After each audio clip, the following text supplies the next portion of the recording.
أهلا بيكم مرة تانية في برنامجنا البيت الكبير.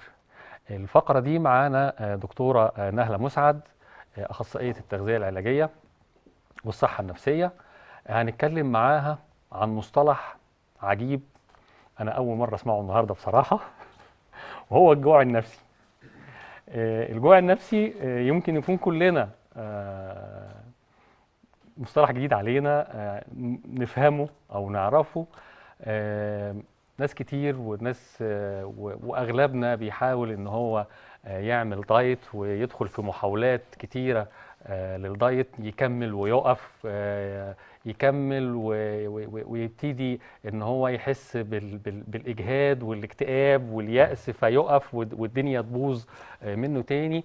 هنعرف النهارده مع الدكتوره نهلة مسعد ايه هو الجوع النفسي وازاي نتغلب عليه، وازاي نقدر نكمل الدايت مع اهم النصايح مع الدكتورة نهلة مسعد. اهلا بيكي. اهلا بحضرتك. في البداية كده عايزك تعرفينا الفرق ما بين الجوع النفسي والجوع الجسدي. بص، الفرق بين الجوع النفسي والجوع الجسدي الحقيقي الفعلي فرق ضخم جدا. يعني مش منطقي ابدا ان انت تكون لسه متغدي وبعد ساعة تقول انا جعان جدا انا هموت من الجوع، لان انت اوريدي لسه واخد وجبة. مش طبيعي ان انت انا جعان انا عايز برجر او عايز بيتزا. احنا متعودين على ايه؟ انا جاي واقع من الجوع، انا لو شفت اي حد هاكله. فاهم ازاي؟ ده جوع حقيقي. انه بعد ما تاكل تحس بتأنيب ضمير شديد جدا. انا اكلت هتخن. طب كده امال انت ما كنتش جعان بقى حقيقي. المشكلة الكبيرة اللي بتخلي دايما ان تسمع، اكيد سمعتها كذا مرة، انا زدت في الوزن وبعدين عملت دايت خسيت 10-20 كيلو وبعد كده رجعتي بطلت تاني الدايت وزدت. ورجعت اكتر من قبل كده. طب ايه السبب؟ تمام. مم. السبب ان انت احنا عندنا في مصر وفي مجتمعاتنا الشرقية مرتبط السعادة بالاكل. يعني عيد ميلاد نعمل اكل. هناكل ايه؟ مم. عيد اللحمة، عيد الكحك. تمام. حتى اخواننا الاقباط الاعياد بتاعتهم لازم العشاء، لازم كلنا حتى هم بيجيبوا حلاوة المولد معانا والكحك معانا واحنا بنروح نتعشى معاهم. اي مناسبة فاحنا سعيدة يلا لا احنا نذبح. يعني يلا نذبح. داخلين السينما، طب هناكل ايه واحنا بنتفرج على الفيلم؟ مم. طب هعمل لكم سندوتشات وانتوا تتفرجوا على التلفزيون. حط دول جنبك يا حبيبي وانت بتذاكر، سلي نفسك فيهم. فاحنا بناكل بس. تمام. آه بناكل بقى. طيب انت لما ما بتبقاش جعان بتبدأ تدور على حاجة طعمها حلو، مم. صح؟ مش صحيح. مغذية، انت مش بتدور على هتاكل حاجة فيها فيتامين سي او فيتامين، لا لا، طعمها حلو. طعمها حلو دي تفرق مني لمنك صح؟ صحيح. شوكولاتة، فشار، كانديز، مياه غازية، مشروبات. دايما الناس مثلا حتى لما بنيجي نعمل نظام غذائي ليهم بعد ما نكتب فطار وغدا وعشاء وسناكس، طب مش هشرب حاجة؟ يعني مش هشرب حاجة. هناخد بقى النظام الغذائي ده. اه. يعني هل انا ممكن دلوقتي افتح النت وادخل على جوجل واكتب دايت، انا عايز اعمل طبعا. دايت، هل ده فعليا ممكن يدي معايا نتيجة؟ هل يعني يعني بطريقة تانية خالص، هل البرنامج الغذائي ممكن يكون مناسب لأي شخص؟ لا، مفيش برنامج غذائي ثابت مناسب لأي شخص. حتى جوه الأسرة الواحدة؟ حتى جوه الأسرة الواحدة، بس احنا داخل الأسرة الواحدة بنقول ايه بقى؟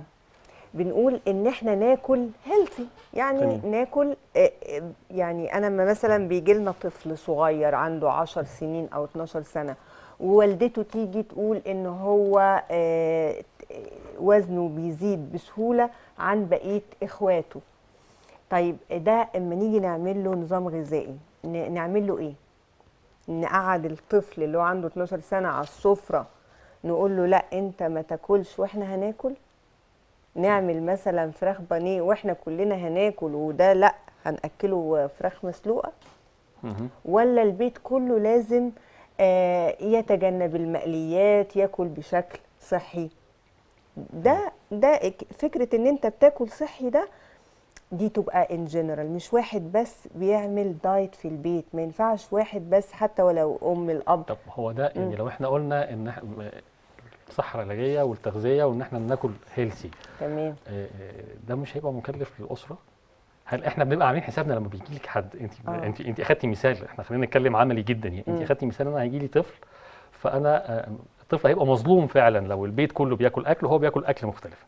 هل بنبقى احنا بننصحهم ان احنا يبقى الموضوع كله هيلسي، ولكن بنديهم حاجات ياكلوها او تبقى حياتهم بتكلفة قليلة شوية، او ما يبقاش الموضوع مكلف؟ طيب حضرتك قلت نقطتين انا مم. هعلق عليهم. اتفضل. اول حاجة، طفل مظلوم.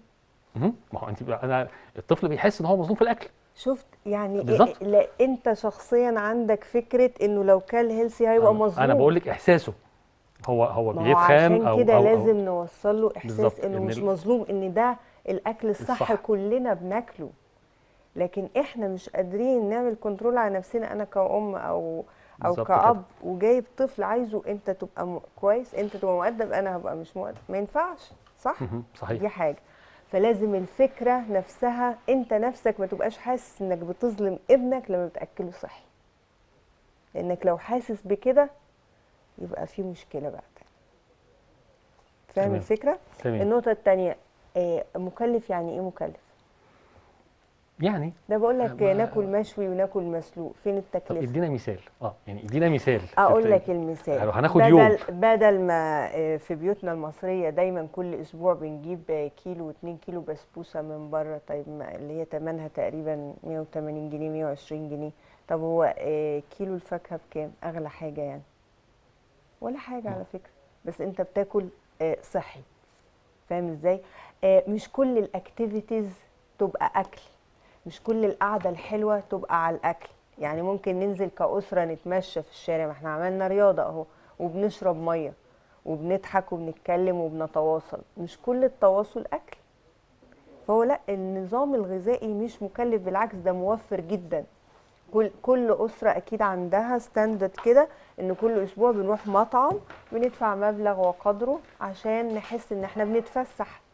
صح؟ تمام. يبقى هي الفسحة الوحيدة اللي عندنا برضو اكل. أكل. كده كده بندفع. بالظبط. طيب، عملنا اكل صحي وابتدينا ان احنا آه، نمشي في الموضوع وفشلنا، هل مم. ممكن نرجع تاني؟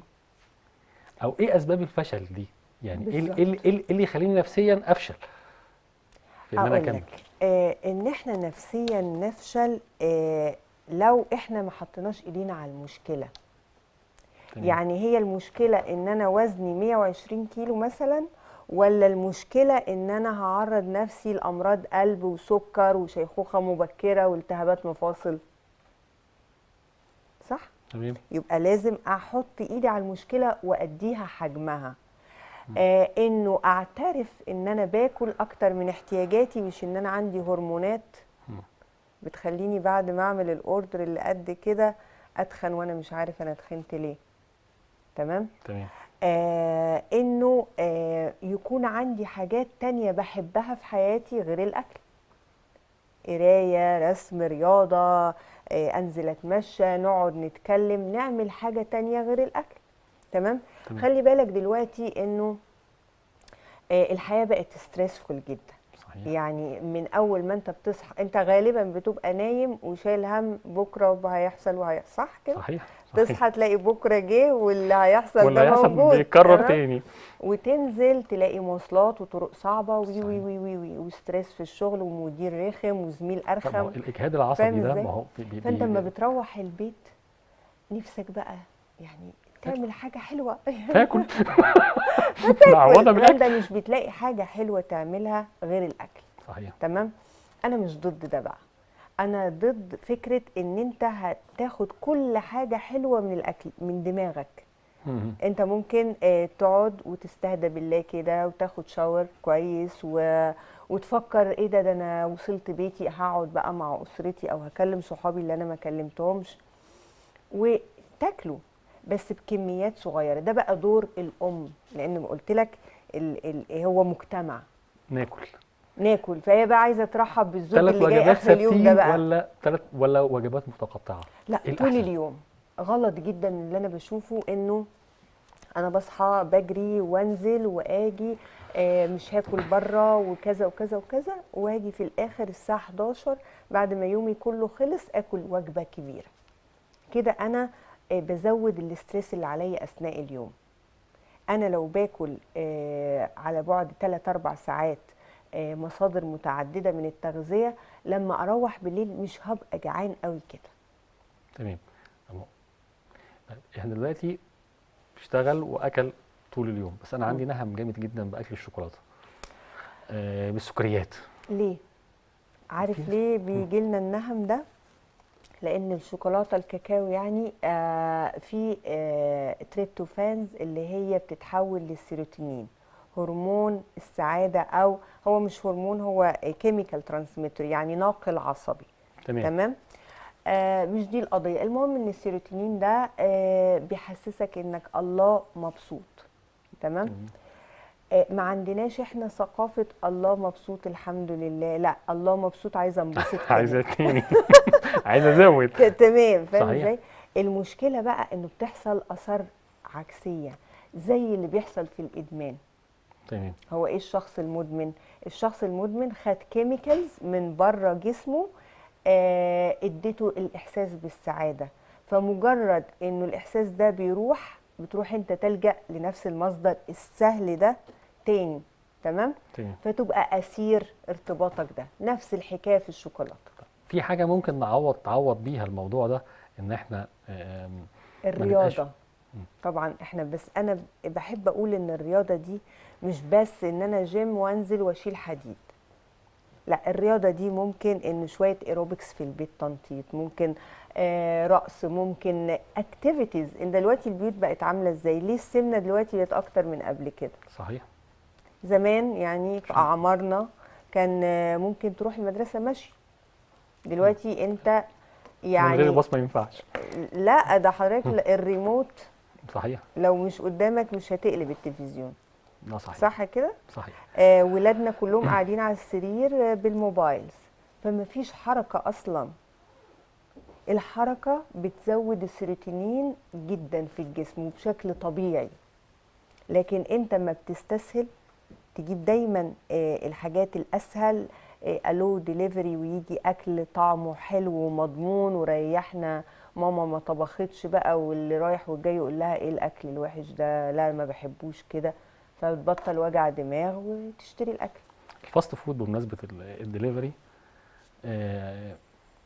هل عليه عامل كبير في موضوع السمنه، وان احنا والاطفال تحديدا؟ يعني في اطفال دلوقتي كل يوم ويوم او دايما بيحبوا الاكل الدليفري او الاكل من بره اكتر من الاكل البيتي. هل ده ليه تاثير طبعا في السمنه؟ طبعا طبعا. انت عارف الاكل الجانك فود ده يعني ايه جانك فود؟ يعني ليه احنا بنحبه؟ ليه مثلا الفراخ البانيه من المطعم الفلاني احلى من عندنا في البيت؟ ودي فراخ ودي فراخ. الفكره انه القائمين على الاعمال دي هم مش بيقدموا لك اكل، هم بيقدموا لك طعم. يعني مقرمش، كريسبي، سبايسي، عادي، عليه صوصات الوان واشكال. المهم ان انا اوصل لك، اسيب لك ذكرى حلوه. تمام. ذكرى حلوه متكامله وسهله وبسيطه. الو عايز ساندوتش جميل، بيجي في لحظه. تمام. صح. صحيح. فده من هنا بينشأ الارتباط بقى.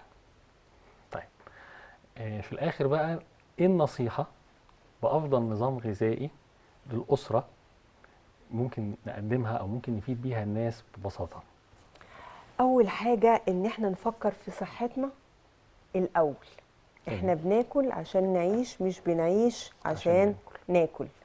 تاني حاجة احنا مش بنقول نبطل، يعني مش بقول لك ممنوع تاكل بسبوسة مثلا، كلها بس مرة كل شهر، بورشن صغيرة، نكون شيك واحنا بناكل.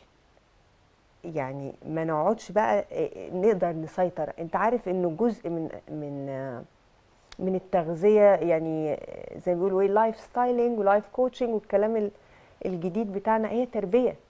يعني زمان كانت الاسر لما يبقى عندها شوكولاته في العيد، مش كل يوم، صح؟ تمام. وكانت بصحه جيده. فالاسره الام والاب لازم يكونوا حريصين قوي على صحه اولادهم، ما يحسوش بالشفقه عليهم ان هم بياكلوا اكل صحي، لا، يحسوا ان هم عملوا الصح معاهم. افتح التلاجة ما لاقيش عصاير مصنعه، ما لاقيش مياه غازيه، ما لاقيش كانديز. افتح التلاجة الاقي فيها فاكهه وخضار وزبادي ولبن واكل طبيعي، لان انا لما اجوع هفتح الحاجات دي هاكلها، واكون انا القدوه. مش هعمل انا الغلط واقول له لا يا حبيبي كل انت صحيح. عشان صحتك. طب وانا فاهم ازاي؟ صحيح. طيب احنا دلوقتي بسرعه كده في خلال 30 ثانيه، الاطفال تمام. ودخول المدارس امم واللانش بوكس، تمام. بسرعه قوي، ايه افضل حاجات ممكن تكون موجوده في اللانش بوكس مع الطفل في المدرسه؟ الاكل اللي مش هيبوظ، انا مش عايزه لحمه وفراخ مع الطفل. احنا عايزين زي جبنه، والجبنه الطبيعيه ننقي قوي انواع الحاجه اللي احنا بناكلها، لان دلوقتي في علب كتير واشكال والوان، صحيح. في الاخر تقرا عليها تلاقي ايه، زيت نخيل. صحيح. دي زيوت مهدرجه، دي ما فادتش الطفل. انه يتعود ان يكون في فاكهه وخضار، ودي لازم نتكاتف كلنا، لان الاطفال دلوقتي بقت بتغير من بعض وبتتكسف من بعض. تمام. تمام. نشكر المدارس حضرتك. لازم تكون برضو سيلكتيف قوي، ما توفر لهمش الحاجات الضاره في كانتين المدرسه. تمام. بشكر حضرتك وتعبناكي وما خلصناش برضو الحوار. ان شاء الله على وعد بلقاء تاني. بنشكر دكتورة نهلة مسعد، وبنشكركم جميعا، ونتمنى ان احنا نكون فدناكم، وان شاء الله تتابعونا في حلقات قادمة من برنامج البيت الكبير. شكرا لكم.